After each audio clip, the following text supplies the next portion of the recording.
When the Harrington family evicted me from their Christmas dinner 5 years ago, I never imagined I'd one day hold the keys to their home. Life has a twisted sense of humor that way. Jake and I had been together for 3 years when he proposed. I still remember how his mother Catherine's face had tightened when he announced our engagement at their family dinner. His father William merely pursed his lips, while his sister Olivia rolled her eyes so dramatically I thought they might fall out of her head. "Isn't this a bit rushed?" Catherine had said, her voice sweet as antifreeze. The Harringtons were old money, the kind that filled their house with antiques they actually used and spoke about summer as if it were a verb. I was a kindergarten teacher from a working-class family who said "nice to meet you" instead of "how do you do," and occasionally mixed up my salad fork with my dinner fork. Despite their thinly veiled disapproval, Jake and I set a date. We spent that year in blissful planning, though every suggestion I made was subtly undermined by his mother. Too gauche, too common, too creative. Then came the Christmas dinner that changed everything. We'd arrived at their Georgian mansion, me carrying a homemade apple pie that Catherine immediately handed off to their housekeeper with a dismissive, "How quaint." Dinner was tense but manageable until William cleared his throat during dessert. "Jacob, we need to discuss something important." Jake straightened beside me, instantly reverting to the dutiful son. "Yes, father. Your grandfather's trust is set to release to you on your 30th birthday. It's quite substantial." My hand found Jake's knee under the table. I knew this was important to him. "However," William continued, "there are conditions we've never discussed. The trustees, your mother and I, have some discretion regarding the disbursement if we feel certain choices aren't in keeping with the family's best interests." The room temperature seemed to drop 10 degrees. "What are you saying?" Jake asked, though his stiffening posture told me he already knew. Catherine stepped in, voice honeyed with fake concern. "Darling, we've watched you with Emma, and while she seems very sweet, we're concerned about compatibility, long-term compatibility." "You mean she doesn't have the right pedigree?" Jake said flatly. "Don't be crude," his father snapped. "We're talking about shared values, background, understanding of certain responsibilities." I sat frozen, my half-eaten pie suddenly tasteless. "So what? You're saying I have to choose between Emma and my inheritance?" The edge in Jake's voice gave me hope. William sighed. "Consider it reasonable caution. Perhaps postpone any permanent decisions until after your birthday next year. Give yourself time to be certain." I finally found my voice. "You're bribing him to dump me." "Emma?" Catherine's voice could have frozen vodka. "This is a family matter." "I'm going to be family," I countered. "That remains to be seen," Olivia muttered. What followed was the quietest, most devastating argument I've ever witnessed. Carefully modulated voices. No shouting. Just the surgical dismantling of our relationship with references to prudence and suitable partnerships. Jake drove us home in silence. 3 days later, he ended things. "Maybe they're right," he said, not meeting my eyes. Maybe we come from 2 different worlds. It took me months to rebuild. I threw myself into teaching, started therapy, and eventually moved to a small apartment downtown. 2 years later, I'd saved enough for a modest down payment and began hunting for a home of my own. That's when I saw the listing. A historic property on Maple Street, distressed, the listing said, but with good bones. The price was surprisingly reasonable for the neighborhood. I arranged a viewing, curious why such a property would be within my budget. The moment I stepped onto the porch, recognition hit me. Though shabbier than I remembered, this was unmistakably the Harrington family's guest house, the charming cottage at the edge of their estate where Jake's grandmother had lived until her passing. The main estate was sold separately, the realtor explained, misreading my shock. This parcel was divided off. The owners are motivated sellers. Financial reversal, I understand. Financial reversal? The Harringtons? I walked through rooms where I'd once been a nervous guest. the kitchen where Jake's grandmother had taught me to make her famous shortbread, the sunroom where she'd told me, "Don't let them scare you off. Dear, this family needs fresh blood." Before I knew what I was doing, I'd made an offer, slightly under asking. It was accepted immediately. At the closing, I expected to see a family attorney. Instead, there was William Harrington himself, looking 10 years older, the confident glint in his eyes replaced with something haunted. He didn't recognize me at first, focused on the paperwork. Then he glanced up. The color drained from his face. "Miss Foster." "It's still Emma, Mr. Harrington," I said, signing my name with a steady hand. "You can't," he started, then stopped himself. "You're buying the guest house?" "Actually," I corrected him as I passed the signed documents back to the attorney. "According to these papers, I just did." He was still processing this when the attorney spoke again. "Now, regarding the lease agreements for the main house." "Lease agreements?" I echoed. "Yes," the attorney said. "As we discussed, you're purchasing both properties. The main house has tenants with a 2-year lease, specified in the contract." My eyes locked with William's. Understanding dawned like a cold sunrise. "I'm buying the main house too?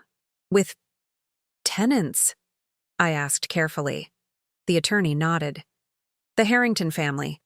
They're leasing back the property as part of the sale agreement." I stared at William, whose proud face had crumpled into something between rage and despair.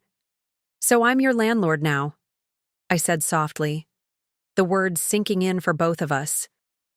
After everything, the humiliation, the heartbreak, the dismissal from their lives, through some cosmic joke or karmic retribution, I now owned the roof over the heads of the family that had once deemed me unworthy to join them. "Is that going to be a problem, Mr. Harrington?" I asked. The question hung between us, heavy with 5 years of history and an unexpected future neither of us had anticipated. For 3 days after the closing, I sat with my new reality.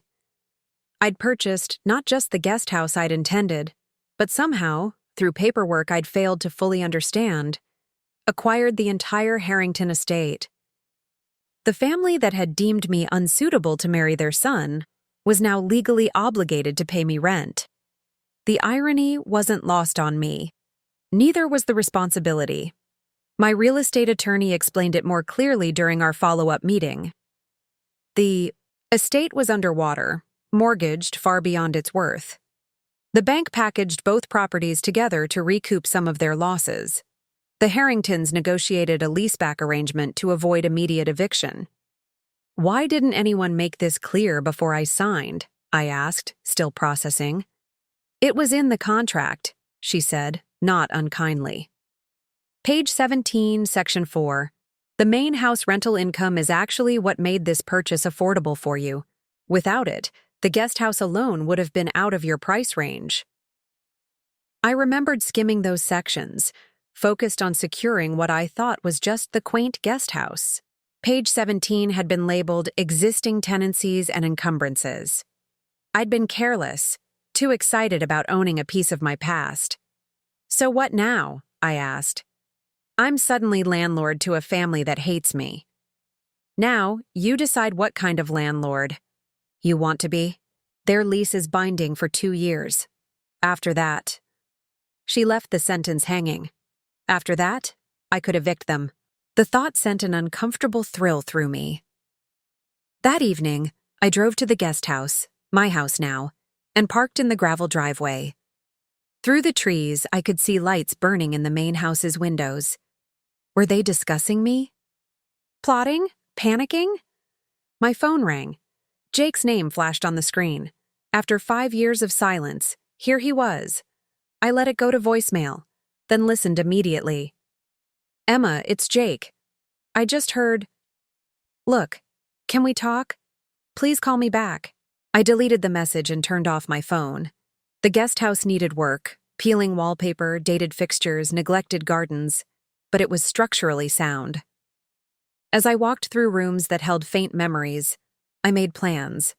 The sun porch would make a perfect reading nook. The spare bedroom could become a home office. I'd plant vegetables where Jake's grandmother had once grown prize roses. A knock at the door startled me. I opened it to find Catherine Harrington, immaculate as ever, despite the circumstances, standing on my porch. "Miss Foster," she said stiffly. "Mrs. Harrington, would you like to come in?" Her hesitation was brief but noticeable before she stepped inside. "I won't take much of your time." I gestured toward the kitchen. "Tea?" "No, thank you." She remained, standing, surveying the room with a pained expression. "My mother-in-law loved this house. I remember. She was kind to me." Catherine's gaze snapped back to me. "I'm sure you're enjoying this situation." "Actually, I'm still trying to process it myself. I only intended to buy the guest house. Yet here you are, owner of our family home." Her voice remained composed, but I caught the slight tremor in her hands. "I've come to discuss practical matters. The terms of our lease." "I haven't planned any changes," I said. I find that hard to believe. The Catherine I remembered, poised, intimidating, was still there, but diminished somehow. "Believe what you want. The lease stands as written." She studied me with those ice blue eyes. "Why did you buy this property? Revenge?" I considered lying, then decided against it. "I didn't know it was your guest house when I first saw the listing. Then, I guess I wanted a piece of something that had once mattered to me." "Jacob is married now," she said abruptly. "She's from the Caldwell family. Perhaps you've heard of them." The jab was so expected, so perfectly Catherine, that I almost laughed. "I'm happy for him." "Are you? Then why do this?" "I told you I didn't—" "Stop." She raised a manicured hand. "Whatever game you're playing, I want you to consider something. William is not well. His heart. This situation has been difficult." The manipulation was transparent, but the concern in her eyes seemed genuine. I felt a stab of doubt. Was William truly ill, or was this another Harrington tactic? "I'm sorry to hear that," I said carefully. "But, as I've explained, I'm not playing games. The lease continues as written. Your rent check is due on the 1st. Catherine's mouth tightened. "Very well. I've taken the liberty of preparing a list of maintenance issues that need addressing." She extracted an envelope from her purse. I accepted it, resisting the urge to check if she'd listed "change the landlord" as the first item. "I'll review these." She moved toward the door, then paused. "One last thing. Olivia is getting married in June. The reception was planned for the garden. It's covered in our lease agreement, use of the grounds for family events. I trust you won't interfere." The implication being that I might sabotage her precious daughter's wedding out of spite.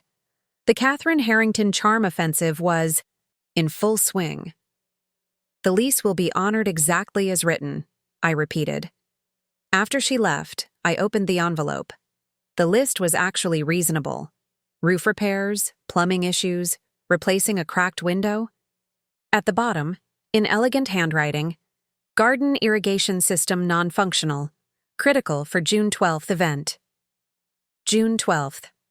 Olivia's wedding. I set the list aside and wandered to the back porch. From there, I could see the estate's once immaculate gardens, now showing signs of neglect. The maze of hedges needed trimming. The fountain at the center wasn't running. This was where Jake had proposed, under the rose arbor, now partially collapsed, on a perfect spring evening, where his grandmother had later found me crying after. Another cutting remark from Catherine and told me, "Backbones are more important than pedigrees in this family, dear." My phone buzzed again. Jake, once more. I silenced it without looking. 2 days later, I moved in properly. As I unloaded boxes from my car, a sleek black BMW pulled into the main estate's circular drive. Jake emerged, looking much the same, perhaps a bit thinner, his dark hair now showing threads of silver at the temples. He spotted me immediately and strode across the lawn. "Emma, he called. Can we talk? 5 years of silence, and now he expected me to drop everything. The audacity was so typically Harrington that I almost admired it. I'm busy, I replied, lifting another box from my trunk. Please, 5 minutes. He reached for the box. Let me help. I stepped back. I've got it. His hands fell to his sides. This is crazy, Emma. You buying the estate? Living here. Crazy. How? That someone like me could own property in this neighborhood? The box was getting heavy, but I refused to put it down. That's not what I meant. He raked fingers through his hair, a gesture so familiar it hurt. Look, my family's been through a lot. Dad's business collapsed. They lost almost everything. This situation is difficult for them. I'm aware. That's why I have no intention of changing the terms of their lease. Relief flooded his face. Thank you. Thank you. I finally set the box down on the porch steps. Is that all? No. He hesitated. I want to apologize for how things ended between us. I was a coward. Too little, too late. Apology noted. That's it? Noted? What do you want, Jake? Forgiveness? For choosing money over me? For not once calling in 5 years until I became your family's landlord? I deserve that, he conceded. But this isn't about me. It's about my parents. My father's health isn't good, the stress of losing the estate. So I've heard. Your mother already played the sick father card. His expression hardened. It's not a card. He had a minor heart attack last year. That gave me pause. I'm sorry to hear that, genuinely, but I don't understand what you want from me. Nothing. Just sensitivity to the situation. By which you mean what? Selling them back their house below market value? Forgetting what they did to us? Emma, no, Jake. I'll be a fair landlord. I'll maintain the property. I'll honor the lease. But I don't owe your family anything beyond that. He stared at me for a long moment. What happened to you?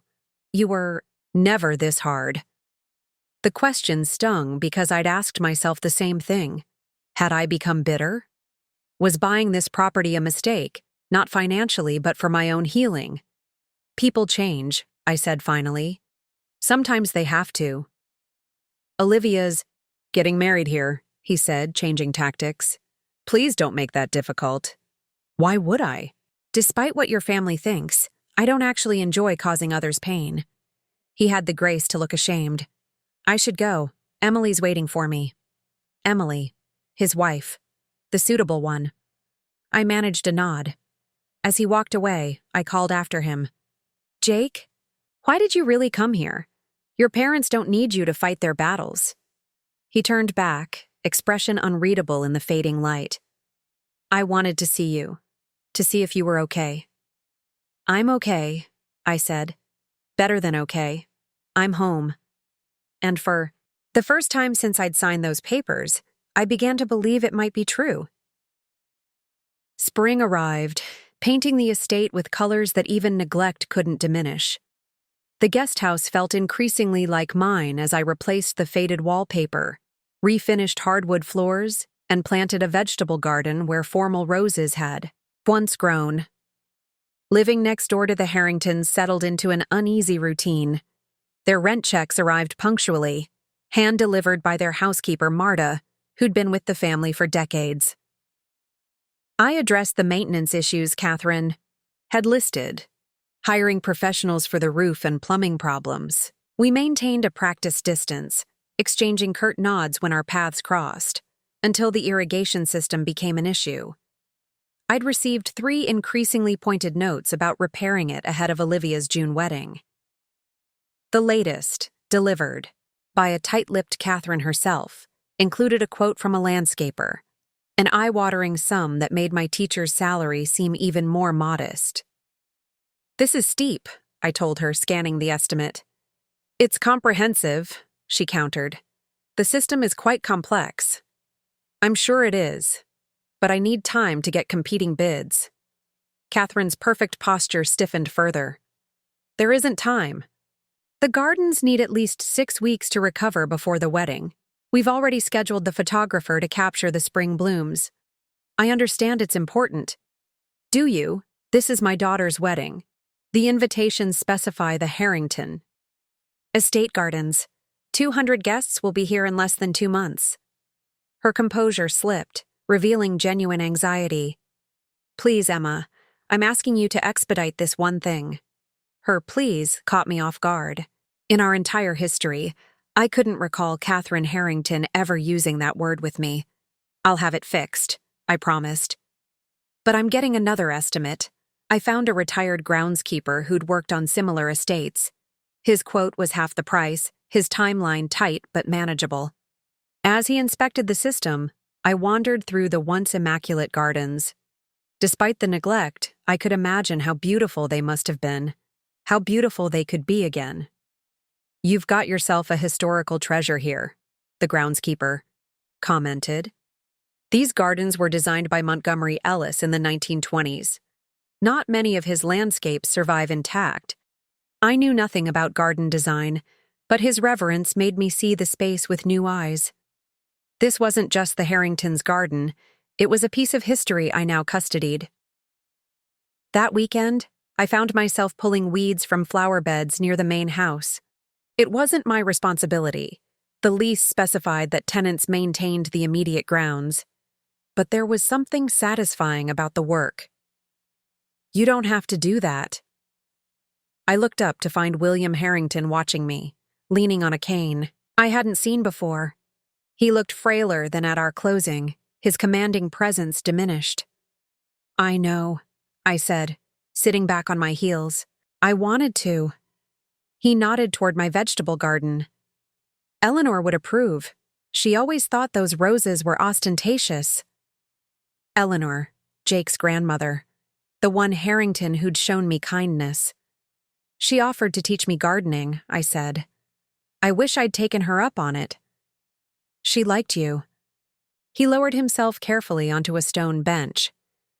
Said you had grit. Coming from Eleanor, that had been high praise indeed. An awkward silence stretched between us. William broke it unexpectedly. I owe you an apology, Miss Foster. Emma, I corrected. Automatically. Emma. He tested the name like an unfamiliar word. What happened 5 years ago was regrettable. Regrettable, I echoed. The understatement was almost comical. We thought we were protecting Jacob. Our family has certain expectations, traditions. He stopped, seeming to hear how it sounded. That's not an excuse. We were wrong. I set down my trowel, giving him my full attention. Why tell me this? Now? Perspective. His gaze drifted to the mansion that was no longer his. Losing everything has a way of clarifying what matters. Did you lose everything? His smile was bitter. Near enough, bad investments, market crash, then health issues that prevented recovery. He tapped his cane against the ground. The universe has a sense of humor, making you, of all people, our salvation. Salvation is a strong word for a 2-year lease. It bought us time, dignity. He looked directly at me. You could have evicted us. That was never my intention.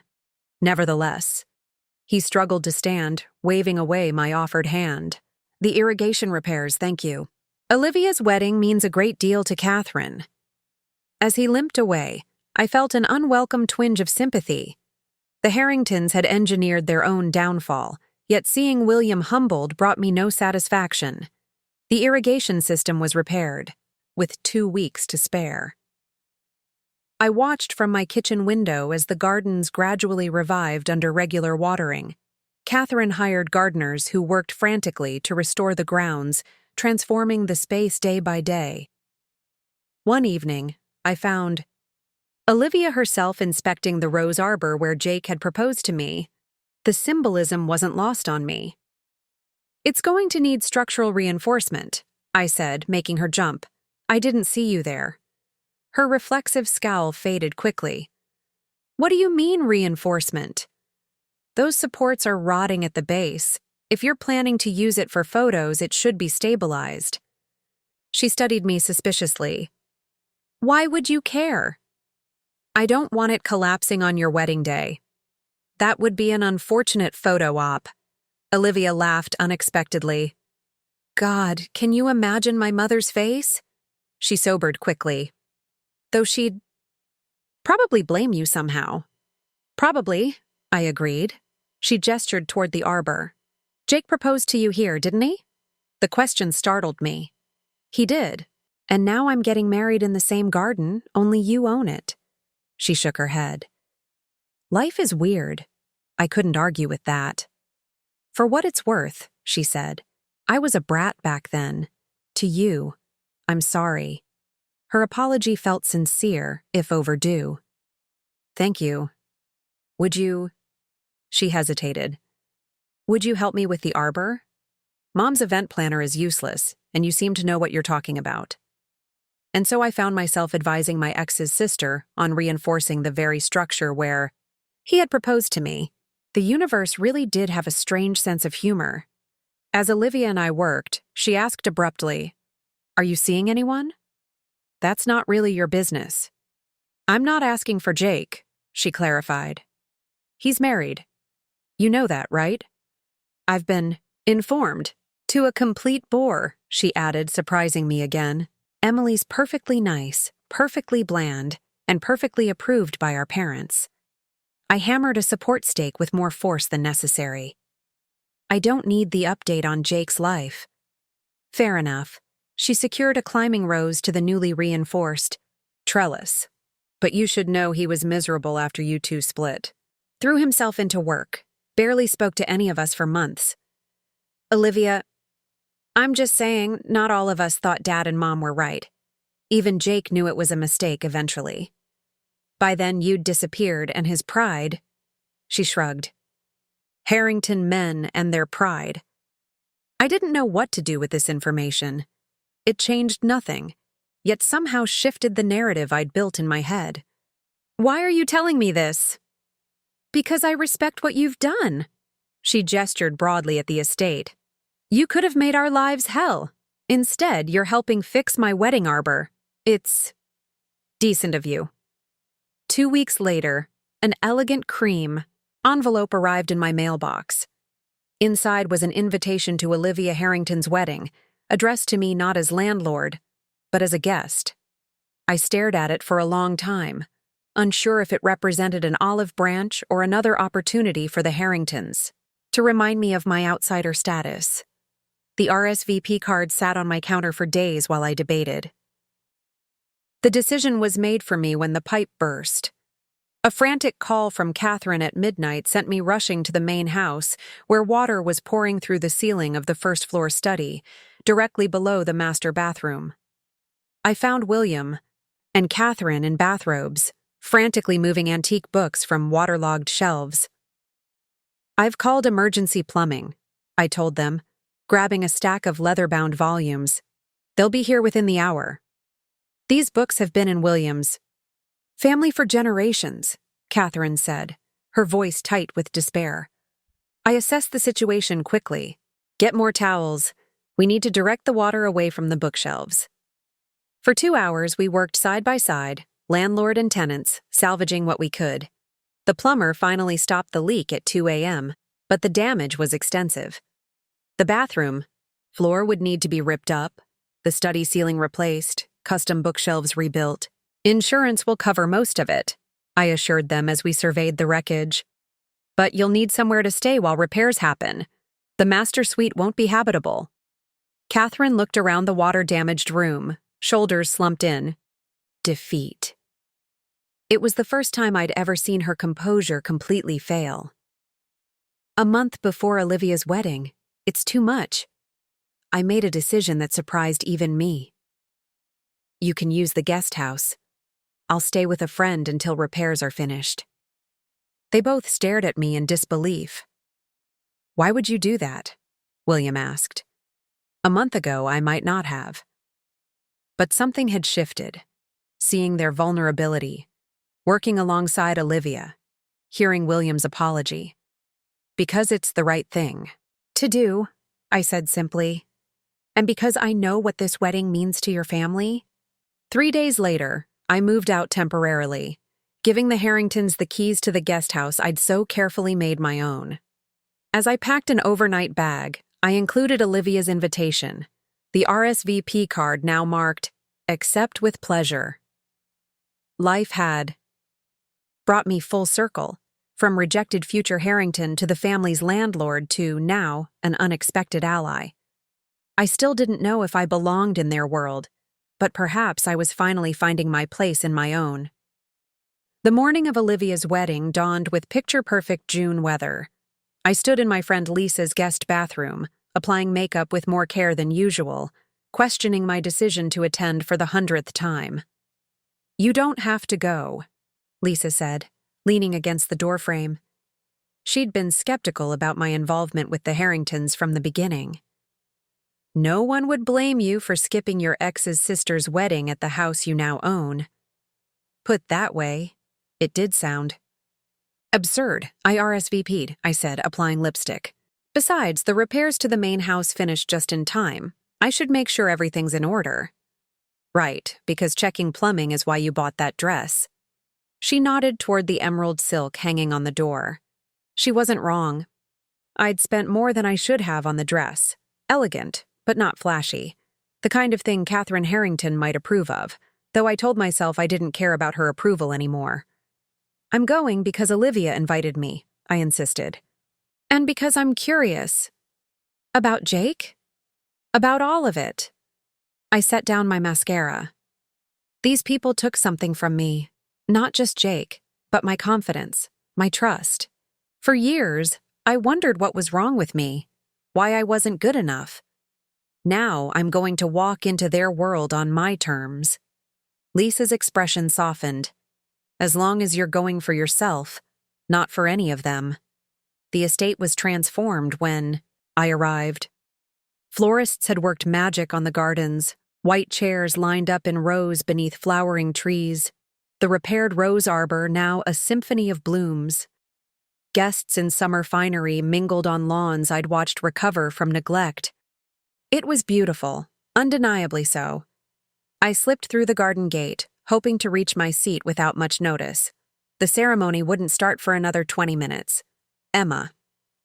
Catherine stood near the refreshment table, looking elegant in pale blue silk, her composure firmly back in place. No hint remained of the woman I'd seen in bathrobes frantically salvaging books at 2 a.m. "Mrs. Harrington," I acknowledged. "Everything looks lovely." "Thanks to you." She offered a glass of champagne from a passing tray. "The gardens? The repairs? We wouldn't have managed without your help." Coming from Catherine, this was practically effusive. I accepted the champagne and her almost gratitude with equal caution. "The guest house was immaculate," she continued. "You've done wonderful things with it." "Thank you." It felt like home surprisingly quickly. Something flickered across her face. Recognition, perhaps, that the property truly wasn't hers anymore. "Will you be returning today?" "Tomorrow," I said. "I wanted to give you time to move back comfortably." She nodded, then hesitated. "Olivia was hoping you might visit her before the ceremony. She's getting ready in Eleanor's old studio." The invitation surprised me, but I found myself walking toward the small building at the garden's edge where Jake's grandmother had painted. Inside, Olivia was resplendent in vintage lace, her dark hair swept up elegantly. "You came," she hurried over, careful of her dress. "And you look gorgeous." "So do you. The dress is perfect." It was Eleanor's. She smoothed the delicate fabric. Mom wanted me in some designer monstrosity, but this felt right. I remembered Jake mentioning that his grandmother had preserved her wedding gown, another piece of Harrington history now in motion around me. "I wanted to thank you," Olivia continued, "for everything. The arbor, letting my parents stay in the guest house. I know our family doesn't deserve your kindness." "It's not about deserving," I said. "Besides, I'm your landlord.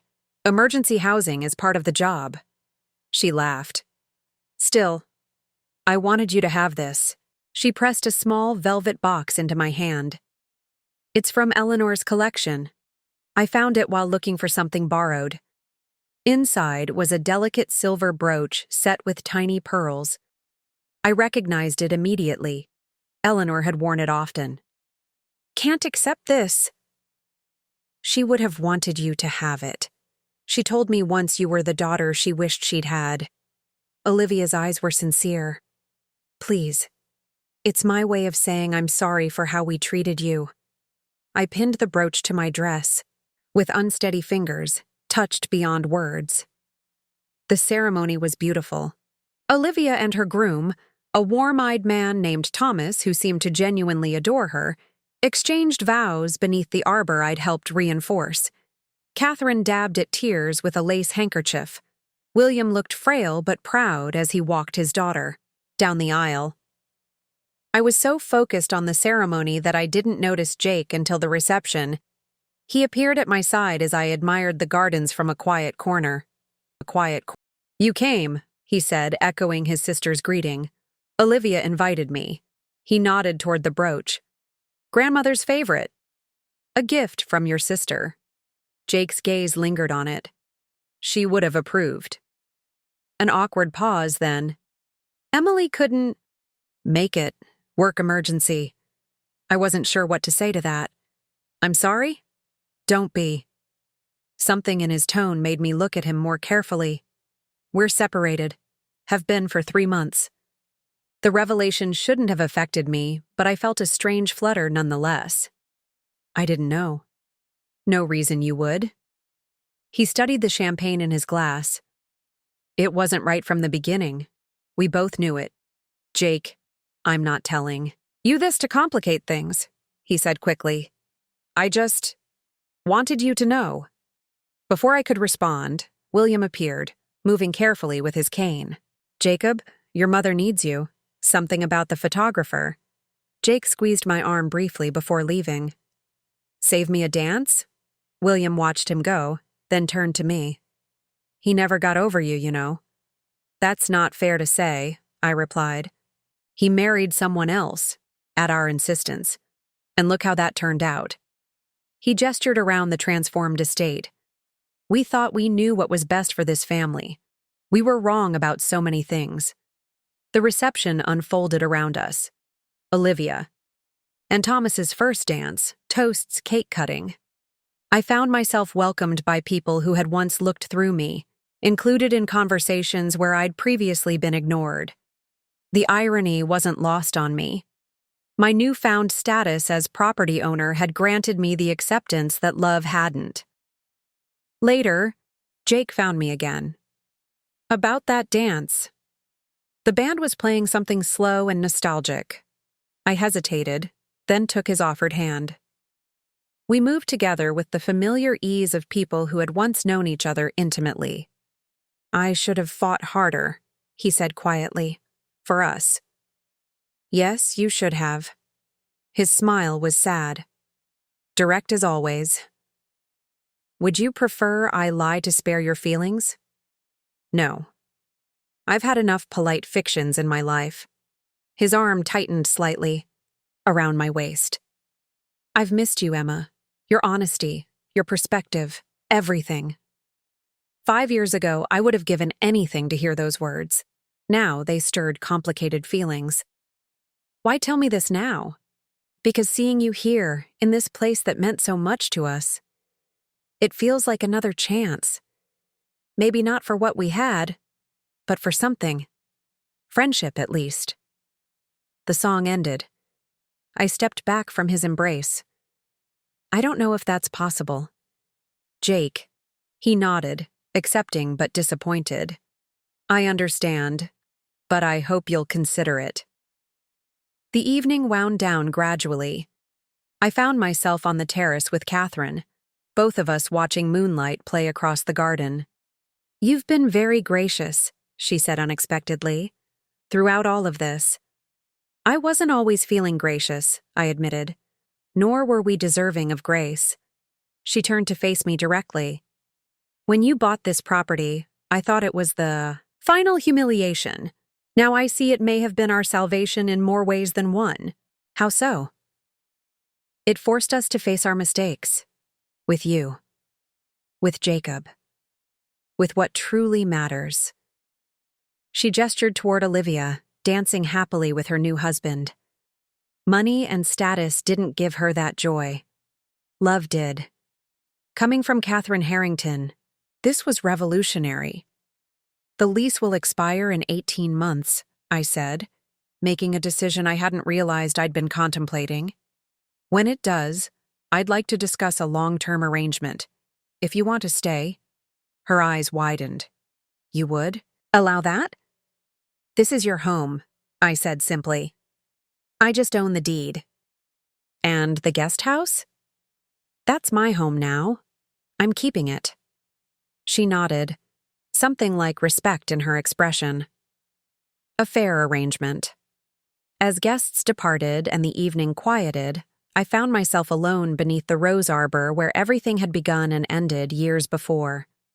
The estate around me felt different now, not a symbol of rejection or an instrument of revenge, but something more complex, a shared history, a possible future. Jake found me there, his silhouette familiar against the night sky. I'm not going. To ask what you're thinking, he said, keeping a careful distance. I've lost that right.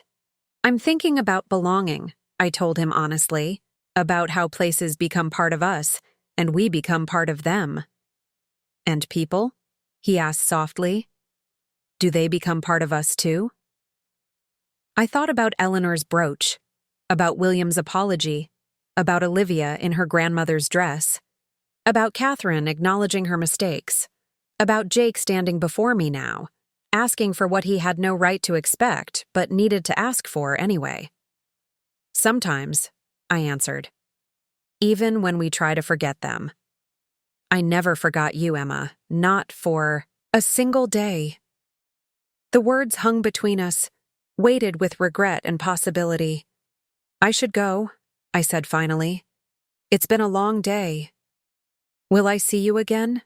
Before you move back tomorrow? I'll be here early. There's still much to do. He took a step closer. Could I bring coffee? Help with whatever needs doing? It wasn't a grand declaration or a dramatic reconciliation. Just coffee. Help with chores. Small steps toward something. Undefined. I'd like that, I said, surprising myself with how much I meant it. The next morning, I returned to the guest house that had become my home. The Harringtons had left it immaculate, with a handwritten note of thanks on the kitchen counter. Through the window, I could see the main house where they were settling back in, not as owners now, but as tenants with the possibility of permanence. Jake arrived precisely at 9, bearing coffee and an uncertain smile. Where do we start? I handed him gardening gloves. The vegetable garden needs weeding.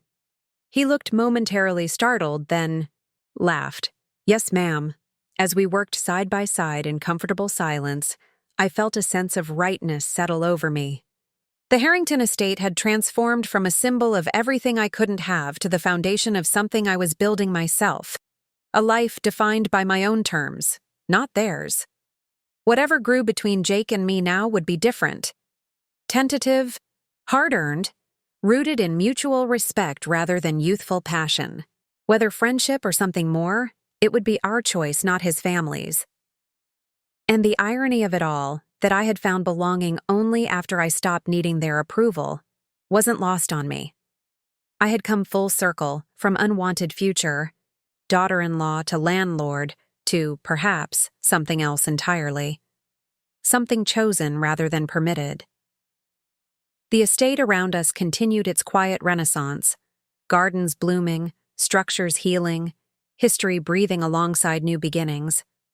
Like the property itself, I had survived neglect and found renewal. Not because of the Harringtons, but despite them. And now, possibly, with them. Life does have a twisted sense of humor, but sometimes, the twist leads exactly where you need to go.